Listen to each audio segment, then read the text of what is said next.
2016 Highlander. This has got a V6 in it, all-wheel drive. Changing out the driver's side or left-hand axle shaft assembly. Non-hybrid. Not hybrid.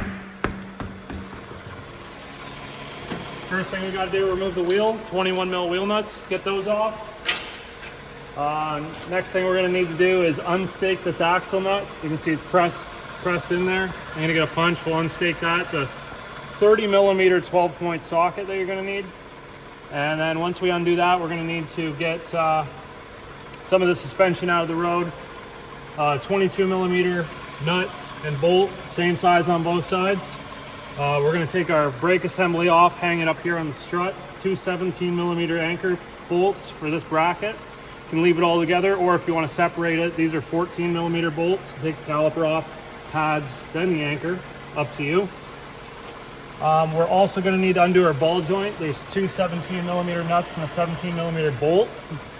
And then we may need to remove our tie rod end, which is, there's a cotter pin in there, but the castle nut itself is 17 millimeter. So let's get to it.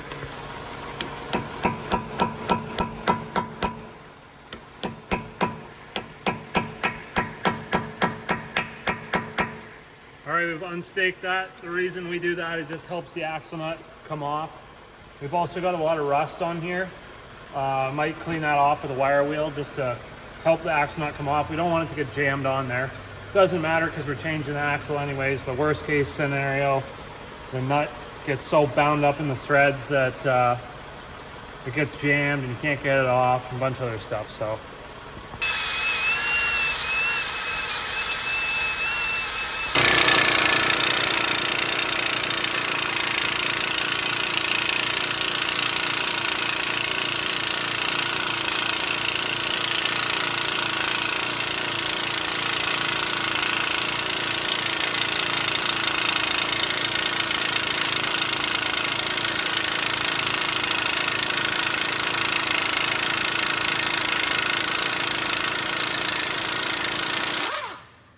once you get going, you don't stop.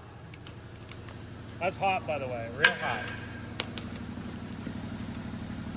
Okay, next thing we need to make sure this axle is free in the hub. The end of the axle shaft is splined, and the inside of the wheel bearing is splined.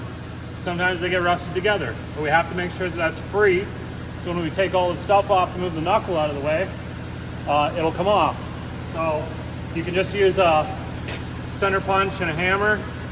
I'm going to try. All right, beautiful. We're free, so that's good. It moves. Yeah, that's hot. That's what we want. Next thing I'm going to do is take these brakes all apart.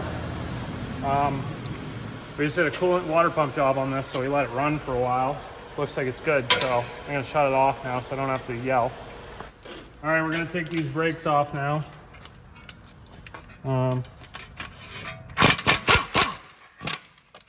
You can see I've got a green hook hanging up there.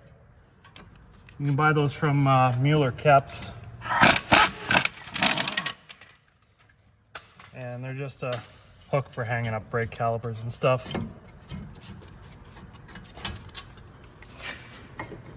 Get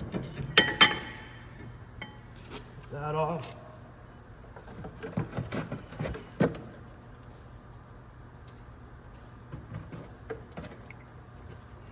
Push that to the side so it's out of our road. We'll take this disc off. Now your disc may be stuck on the hub. You can try to hammer in between the studs to sort of shock it off of there. Or you could put it like a 2x4 piece of wood behind and hammer the 2x4 piece of wood this way to try to get it off. But if you're going to reuse it, yeah, just be careful because they're made of cast, and if you hammer right on them, you might fracture them or dent them, or so just be real careful. Okay, now we need to we're going to take our ball joint off. So once again, 17 millimeter. So let's get these nuts off of here.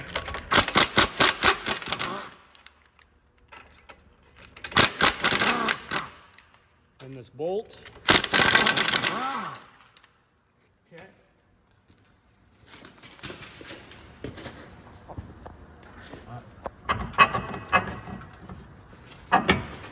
Yeah, if you want to pull that out. Yeah, okay. Beauty. Yeah, it would be nice if we were able to just sneak that out of there, but I don't think that's going to be the deal. Get in first. All right, so we just turn the wheel all the way this way to pull the strut out as far as we can. Just watch your ABS wiring harness will only go so far, and you got a brake hose that's on here too, so just be careful you're not pulling it too far. But luckily we were able to do that on this side. I don't think we could do that on the other side, but we needed the other side out anyways. That's a whole other video. Anyhow, yeah, you can see how much rust is in here. It's pretty severe. We had a pretty nasty shake. That's the whole reason we're changing these. The rust has built up so much that they're off balance now. So next thing we need to do is to actually remove the axle from the transmission. So we're just going to use a pry bar and try to get in between the transmission and the axle and pop it out. There's a circlip on the end of the axle shaft that goes inside that just sort of snaps it into place. So like there's no clips you got to take out or any bolts or anything like that. It just literally pops in and pops out. I'll grab the new axle so that we can just make sure we got the right part before we put it in, and also give you an idea of what it looks like. So, okay, we got this thing, this axle. Here's the end that needs to go into the transmission. That's called a circlip. So that's just what we're fighting against when we go to pop it out. No big deal. I'm gonna get the pry bar. There's the part number. It's from Cardone. Let's get it done.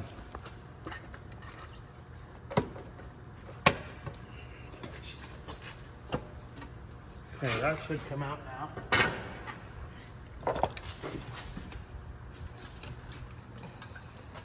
Beauty. Now we're going to take the new one. Make note of where this circlip sits. There's a cutout. That's how they install it. There's a piece missing. Place that at the bottom. So you want the cutout to be at 6 o'clock.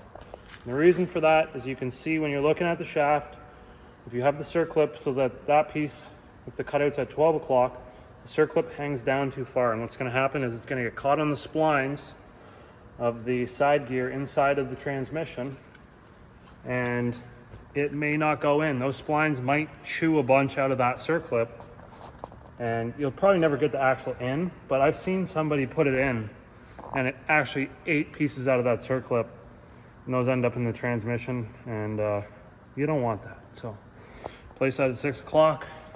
Let's see 6. Okay.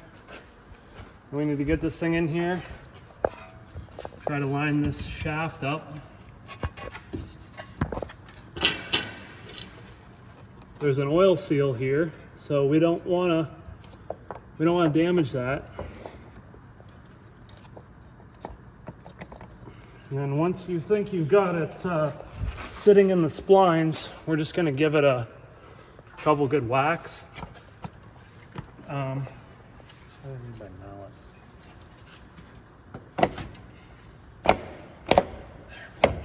Okay, so the actual CV joint itself, the construction of it, it's kind of like a plunger. So I just literally pull back a little bit and then drive it in, and you can see it's fully seated now in there. So that's how far in it should be. There's a little like tin shield that covers over the oil seal, protects it from dust and dirt and debris. And now we're ready to put this back in to our hub. The only thing you might want to just make sure of is that we don't have any rust on the inside of the hub there where the axle lives. Sometimes you get a lot of rust buildup, and we don't want that. So. Yeah. Okay.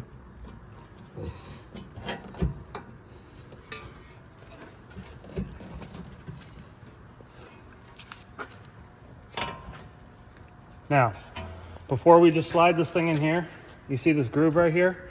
We want to make sure, whoops, in the way of the light. We want to make sure that that groove is somewhere in between the studs. Do not point that at the stud. And the reason for that is when we tighten down our axle nut, we need to stake it.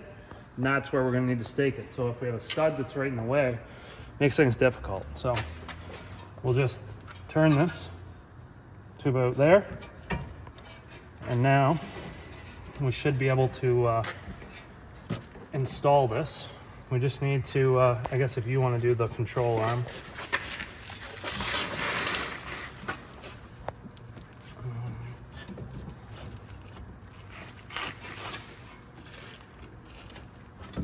Oops.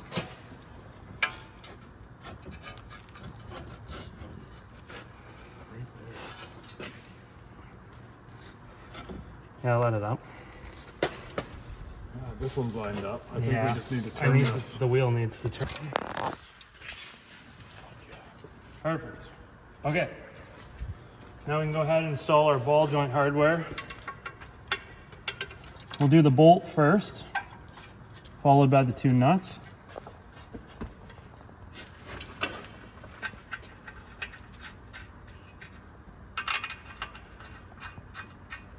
And I'll get you torque specs on that. Sure.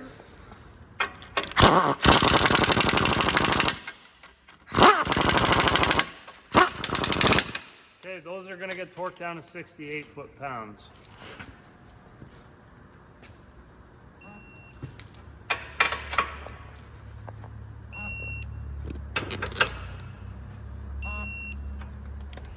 There we go. All right, we've got to torque this nut now. And it's sort of an important thing because we need to preload the bearing. The bearing inside is like 2 halves that get squished together, and there's a bunch of balls inside.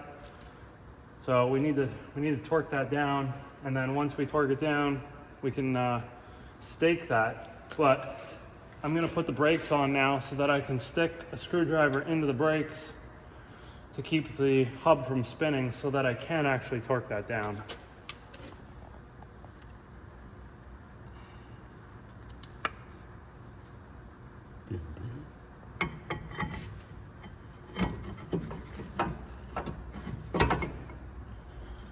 Okay, and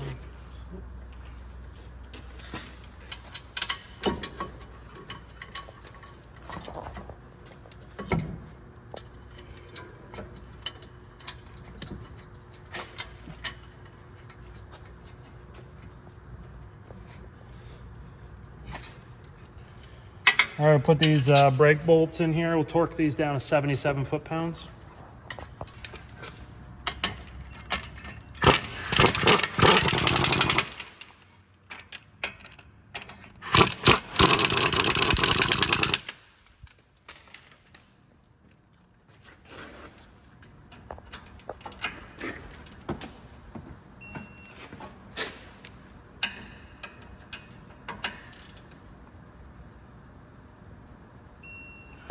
Okay.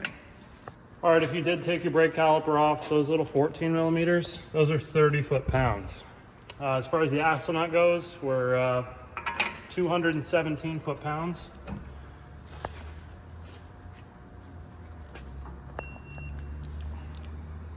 Okay. So you can see all we did was just stick a screwdriver into the vent, into the fins of the disc, just to keep it from spinning.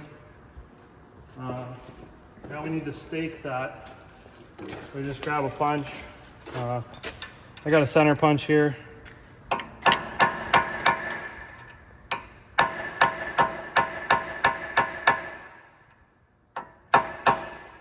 And that should be good enough. You could use just like a flat punch or something like that, but just watch you don't hit the threads. We don't want to mess the threads up. So that should be good. It's just a safety thing in case the nut for whatever reason comes loose. It can't really back off because this part is distorted. So we'll clip this back on. We never did end up taking the strut off or the tie rod end, so disregard those. There's a couple little holes just in the side of the lower portion of the strut where these things clip into. And yeah, that should be that. Now we're ready to put our wheel on.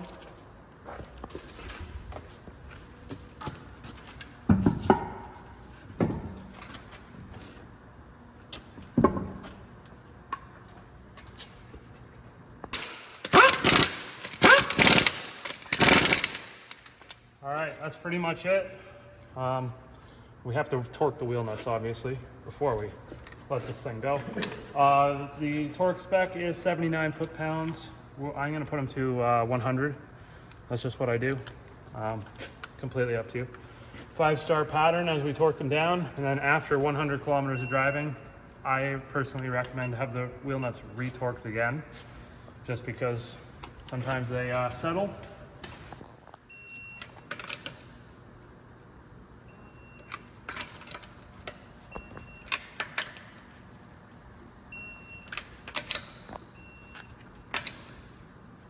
I always like to go back to that first one, just as you torque them down. Sometimes the very first nut that you torque down may loosen off just slightly.